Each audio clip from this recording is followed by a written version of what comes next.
तुम पांचों ये कैसी अनोखी बहुएं उठाकर ले आए हो। किसी के हाथ लंबे हैं तो किसी के पैर। आखिर ये पांचों मेरे इस गरीब घर में कैसे रहेंगी? मेरा घर इतना छोटा है, ये पांचों कैसे एडजस्ट होंगी? माँ, तुम फिक्र क्यों करती हो? हमारी बीवियां सब संभाल लेंगी। और वैसे भी हम पांचों भाई कल शहर जा रहे हैं। बेटा, ये सब क्या है? तुम पांचों ने बिना मुझसे पूछे अपनी मर्जी से इन पांचों से शादी कर ली, और ये बिना मुझे बताए तुम पांचों शहर जा रहे हो। ये सब क्या हो रहा है? क्या तुम्हें नहीं लगता कि तुम्हें फैसले लेने से पहले मुझसे पूछना चाहिए था? माँ, अब आपके पांचों बेटों के कंधों पर उनकी बीवियों की जिम्मेदारी आ गई है। बस इसलिए हम शहर जा रहे हैं। और अब आपको अपने साथ साथ हमारी बीवियों का भी ख्याल रखना होगा।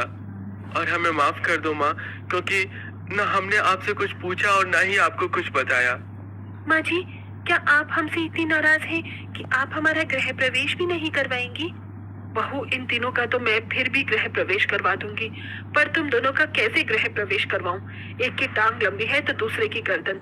मुझे तो समझ ही नहीं आ रहा तुम पांचों इस छोटे से घर में रहोगी कैसे? कोई बात नहीं माँ जी, हम आपके सामने झुक जाएंगे और घर में भी झुक कर ही रहेंगे। झुकना तो तुम्हें पड़ेगा ही।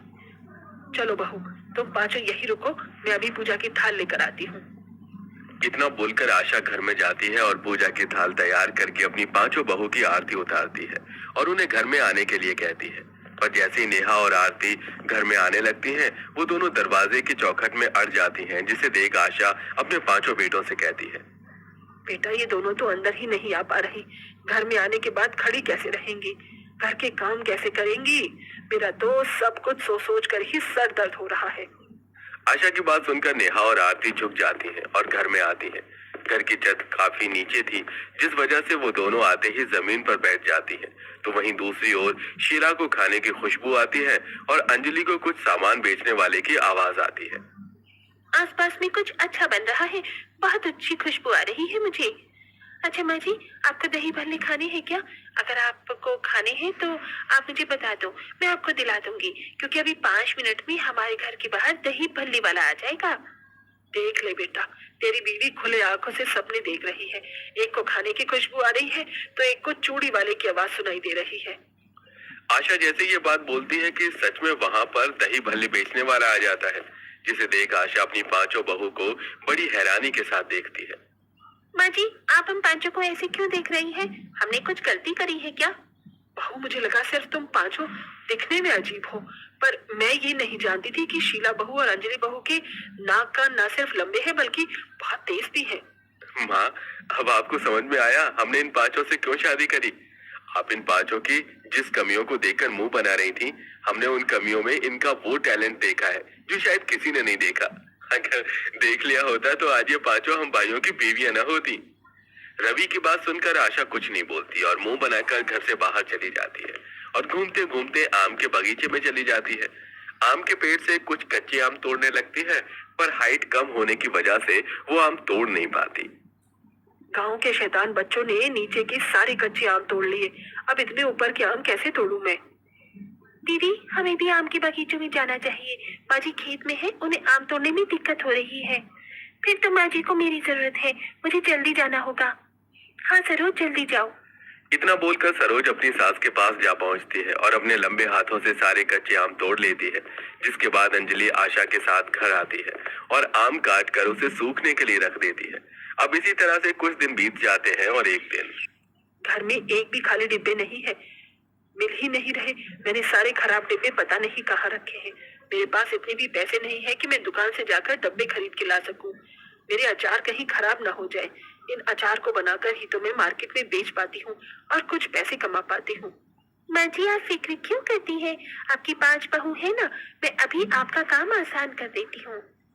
नेहा बैठी बैठी अपनी लंबी गर्दन से घर का हर एक कोना देखती है, पर उसे कहीं भी खाली डिब्बा नजर नहीं आता। जिसके बाद वो बाहर आकर घर की छत पर देखती है और उसे कुछ खाली डिब्बे नजर आते हैं। अब जल्दी से नेहा सरोज को बुलाती है और सरोज अपने लंबे हाथों की मदद से वो खाली डिब्बे उतार कर अपनी सास को दे देती है। थैंक यू बहू, मेरी मदद करने के लिए। माँ जी, इसमें धन्यवाद बोलने जैसी कोई बात नहीं है, और मेरी गर्दन लंबी है तो इसका थोड़ा सा तो फायदा हम उठा ही सकते हैं। और वैसे भी मैं आपकी बहू हूँ, मेरा फर्ज बनता है आपकी मदद करना। वैसे बहू, मैंने तुम पांचों को जितना बेकार समझा था, तुम सब उतनी बेकार हो नहीं। तुम पांचों दिल की बहुत अच्छी हो और घर के काम भी बहुत अच्छे से कर लेती हो। माँ जी, हमें खुशी है कि आपने हमें अपना लिया। हाँ बहू, तुम पांचों ने मेरा दिल जीत लिया। अच्छा बहू, आज मंदिर में कीर्तन है। बहुत बड़े बड़े गायक आ रहे हैं कीर्तन करने के लिए मंदिर के बाहर। और वहां पर बहुत भीड़ भी लगी होगी। अगर हम लोग जल्दी जाएंगे तो ही आगे जगह मिल पाएगी। इसलिए तुम पांचों तैयार हो जाओ। हाँ माँ जी, बिल्कुल, हम पांचों अभी तैयार हो जाती हैं। इस तरह आशा की पांचों बहुएं तैयार होने लगती हैं, पर उन्हें तैयार होने में समय लग जाता है। और जब तक वो लोग मंदिर पहुंचते हैं, वो देखते हैं कि काफी भीड़ जमा हो चुकी है। और क्योंकि आशा की हाइट बहुत कम थी, इसलिए उसे मंदिर में हो रहा प्रोग्राम नजर नहीं आता। बहू, मैंने तुम पांचों से कहा था समय से तैयार हो जाओ, पर फिर भी तुम पांचों ने मेरी एक नहीं सुनी। देखो मंदिर के बाहर कितनी भीड़ लगी हुई है और पीछे खड़े होने की वजह से अब मुझे कुछ नजर ही नहीं आ रहा। पर माँ जी, मुझे सब नजर आ रहा है। बहू, तुझे तो सब नजर आएगा ही। तूने अपने पैर देखे हैं? हाँ माँ जी, मुझे मालूम है कि मेरे पैर बहुत लंबे हैं, पर आप फिक्र मत करो, मैं आपको ऊपर उठा लेती हूँ, फिर आपको भी सब नजर आएगा। क्या बहू, तू मुझे ऊपर उठाएगी?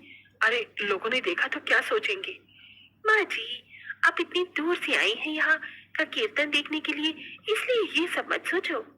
इतना बोलकर आरती अपनी सास को ऊपर उठा लेती है और आशा मंदिर में हो रहे कीर्तन भजन को आराम से देखती है।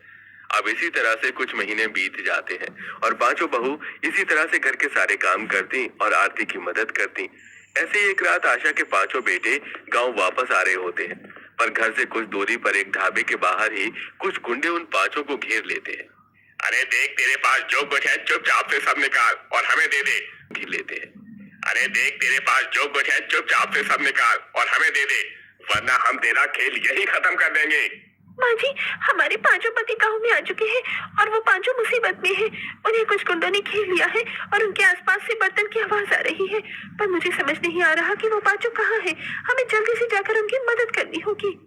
मुझे खाने की खुशबू आ रही है, हो न हो वो आसपास के किसी ढाबे के पास है। तुम सब रुको, मैं घर के बाहर जाकर देखती हूँ कि हमारे पति कौन से ढाबे के बाहर है।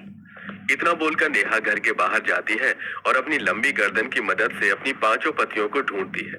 और वो देखती है कि अगली गली में ही एक ढाबे के बाहर उनके पांचों पति हैं, जहां गुंडे उनसे उनका सामान छीन रहे हैं। ये देख नेहा अपने परिवार से कहती है, माँ जी, हमारे पति अगली गली में जो बुक्कड़ का ढाबा है ना, वहाँ पर है। हमें जल्दी से चलना चाहिए, उन्हें हमारी मदद की जरूरत है। इस तरह आशा अपनी पांचों बहू के साथ उस ढाबे पर आती है और वहां जाते ही सरोज अपने लंबे हाथों की मदद से उन गुंडों को पकड़ लेती है और आरती अपनी लंबी टांगों से उन गुंडों को इतना जोर के लात मारती है कि वो सारे गुंडे वहां से काफी दूर जाकर गिरते हैं। इस तरह पांचों बहू मिलकर अपनी पतियों की रक्षा करती है और वो सब सही सलामत घर आ जाते हैं। बहू, आज तुम पांचों ने कमाल कर दिया। मैंने कभी सोचा भी नहीं था कि मुझ गरीब को इतनी तेज बहुएं मिलेंगी। आज मैं बहुत खुश हूँ। माँ, आपके चेहरे की खुशी साफ साफ बयां कर रही है कि आपने अपनी पांच बहू को कब का अपना लिया है। हाँ बेटा, मैंने अपनी पांचों बहू को अपना तो लिया था, पर अब मेरी पांचों बहुएं मेरी आंखों का तारा बन चुकी है। मैं अपनी पांचों बहू को सर आंखों पर रखूंगी। उस दिन के बाद से आशा अपनी पांचों बहू की बहुत इज्जत करती है और उनकी हर बात मानती है। तो वहीं आशा की पांचों बहुएं भी अपनी सास की खूब सेवा करती है। दोस्तों, आपको कौन सी वाली अनोखी बहू ज्यादा अच्छी